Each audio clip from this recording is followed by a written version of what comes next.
Coming up on DITV, President Bruce Harreld sat down with the Daily Iowan to talk about the ongoing conflict with modern piping. And later, Davenport is experiencing record flooding this week. Find out where the river is peaking now. Iowa basketball is down one starter next season. We'll give you the breaking news in sports. It's the third day of May. Will we be seeing those May flowers anytime soon? Stay tuned for weather. All that and more coming up in this Friday morning edition of DITV. Don't go anywhere. DITV starts right now.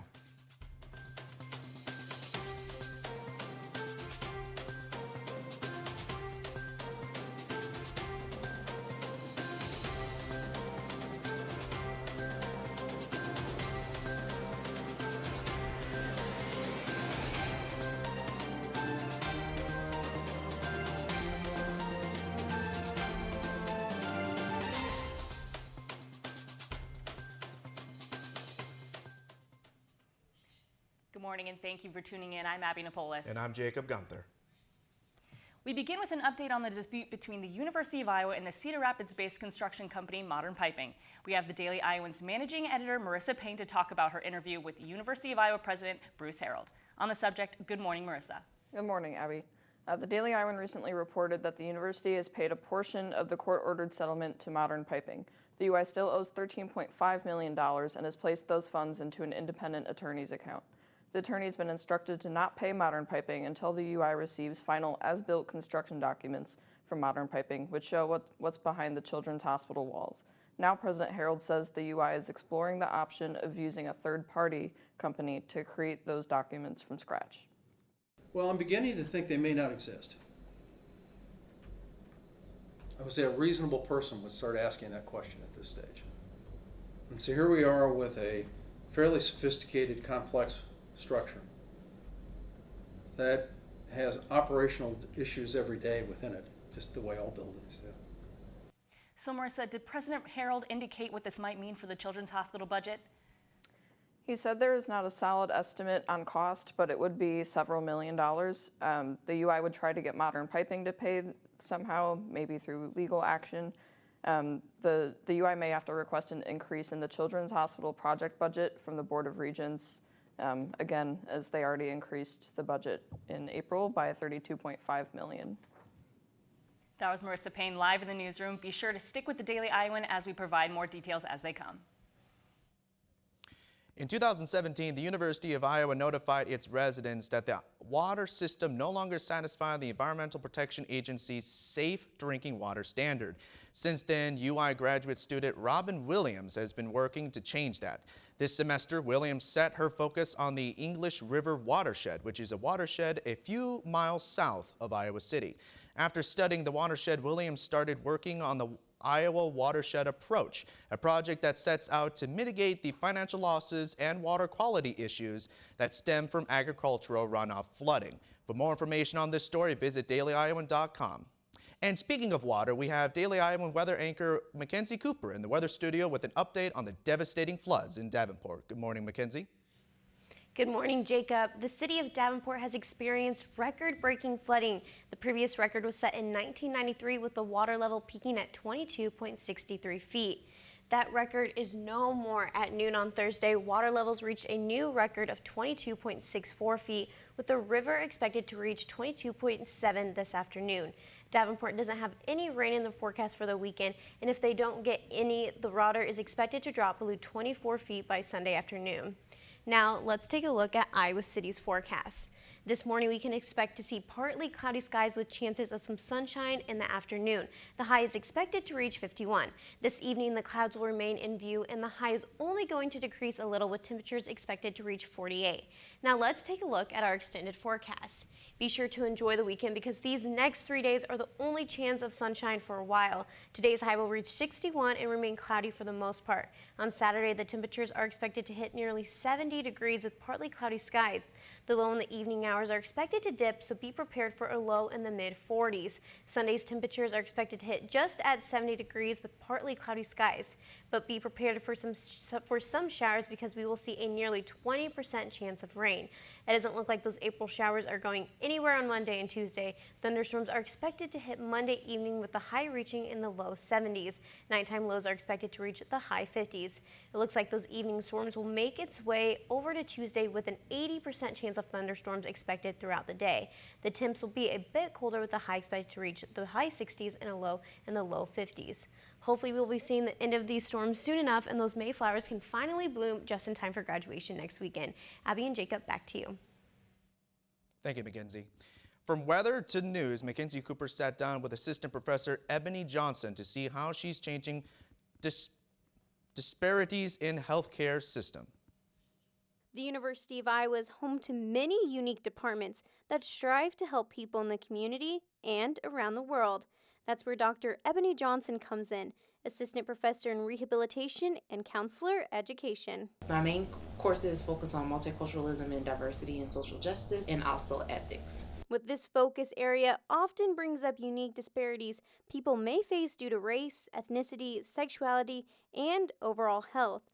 Dr. Johnson is trying to understand why and help bridge the gap. Asking people about their health behaviors, the things that contribute to their ability to take care of themselves or the barriers that prevent them from being able to take care of themselves. But I wanted to get some more of the nuanced kind of stories. So last summer I went to my home state of Louisiana, which has unique disparities in HIV, asking them kind of miracle questions like, if you had the power and control to change the healthcare system to better meet your needs.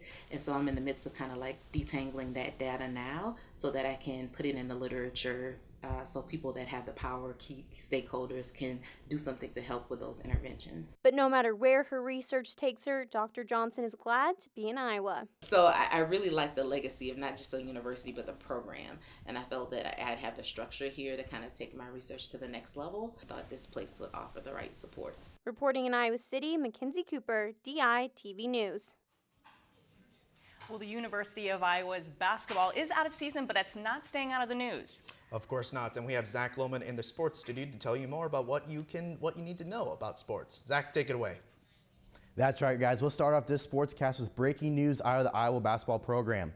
The Iowa Athletics Department announced in a press release that Isaiah Moss has entered his name into the transfer portal. Moss started all 35 games last season, where he averaged 9 points a game. He finished second in steals, fourth in assists, and fifth in scoring. Right now, we don't know where Moss will end up, but he will immediately be eligible wherever he goes. In other big news out of the Iowa Athletics yesterday, Elise Van Hooven of the Iowa women's tennis team was named first team all-conference by the Big Ten office yesterday. DITV sports reporter Kate Overton has more on this tennis star. Elise Van Hooven Treadwell isn't new to being one of the best. She comes from Seaford, England, where she started to dominate from a young age. And before her college career as a Hawkeye, she was an undefeated champion for her school and even gained world ranking points in 2015. It's a long ways from England, but Van Hooven Treadwell has found a new home here at the Hawkeye Tennis and Recreation Complex, where she's also found a new role as leader of the women's tennis team.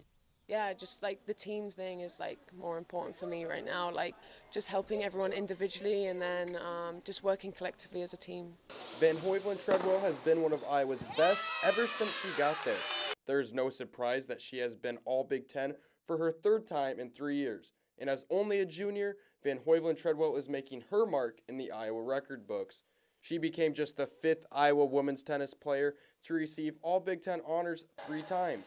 But the awards don't tell the whole story, because even though she does enjoy the awards, she cares about her teammates more. You know, the team really looks to her for leadership, and they really do admire her tennis and her fight. So that role that Elise has even becomes more important, and she's done a great job with that for us.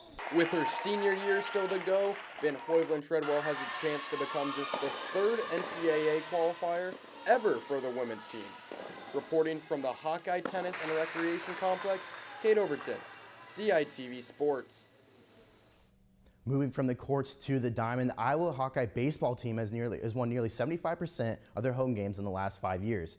DITV sports reporter John Rawson has more on what many players call the magic at the banks. 16 wins, 9 come from behind victories, and 3 walk-offs. This season, the Iowa Hawkeyes have been one of the Big Ten's best when playing at home. But this culture of dominance started when head coach Rick Heller came to town in 2014. We tried to set the tone with you don't come onto our field and beat us, and that mentality has to be. And you know, it's the place where you practice, you feel the best there, you know the hops, you're used to the hitting background. and this comfort has made Dwayne Banks Field a special place. Some might call it magic. It's a special feeling for me, and I think for the rest of the guys, especially the older guys. But the newer guys, younger guys are starting to really feel some of the magic around here, and the special things that can happen. When people come to town, and I love it because I really don't think anybody wants to come play here. But after Justin Jenkins hit the first walk-off of his life in late April against Milwaukee, he had one thing to say about the magic at the Banks. The Banks has magic. I think everybody on our team believes it. I think everybody in the stands believes it. And I think everybody in the state believes it. Iowa looks to use this magic when 25th-ranked UC Irvine comes to town this weekend. Reporting from Dwayne Banks Field, John Rawson, DITV Sports.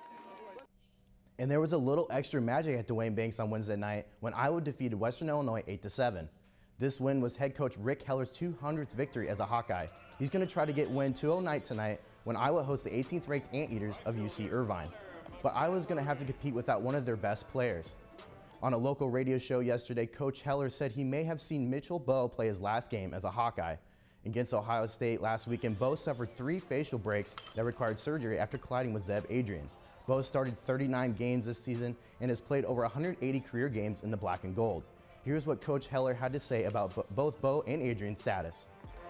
Mitch will be out for minimum of 2, possibly 3 weeks with the fractures in his face. He had surgery yesterday. Zeb's in concussion protocol, so we'll have to wait and see when he's cleared to play. Hoping Saturday. That would be, I think, the first day that he'd be able to, because he's obviously swinging a hot bat right now, and just very unfortunate for both of them. They're such a big part of our team, and Mitch being a 4-year guy that's played all 4 years, and captain, leader of the team, just really feel bad for both of them, and especially Mitch, being a senior and one of the leaders on the ball club. The Hawks will certainly miss their team captain tonight in their first game against UC Irvine. We'll give you results from that series and Iowa softball's last series of the year against Ohio State back here on Monday. Abby and Jacob, take it away. It's Friday, and that means it's time for the ICAC Animal of the Week. This is reserved for that one special animal at the Iowa City Animal Care and Adoption Center who is ready to meet their new family. This week's furry friend is Greg. Greg is a 1-year-old feline looking for his forever home. Greg is a relaxed cat and a stoic companion. He prefers the comfort of indoors. He can be found roaming around your house or laying on your couch, but he's never a grouch. Greg has unique amber eyes that definitely make him stand out from other cat pals. Are you looking for a new best friend? Because Greg might just be the cat for you. For more information about Greg, check out the ICAC website, call the phone number, or just go give him a visit. Thank you for tuning in to this Friday morning edition of DITV. Be sure to head over to DailyIowan.com for all your latest news. And if that isn't enough of the Daily Iowan for you, be sure to check out our print edition of the news on stands now. For Daily Iowan DITV, my name is Jacob Gunther. And I'm Abby Napolis. Have a great day, Iowa City. DITV is celebrating their achievements from the 2019 Iowa Broadcast News Association Awards, being named the #1 college news station in Iowa.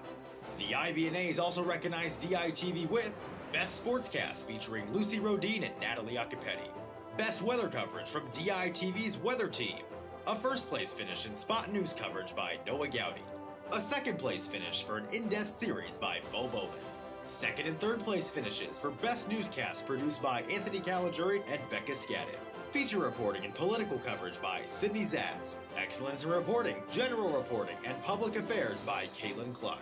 And finally, excellence in anchoring featuring Anthony Caligiuri, Mackenzie Cooper, and Becca Scadden. We'd like to thank the University of Iowa community and viewers like you for your continued support of DITV.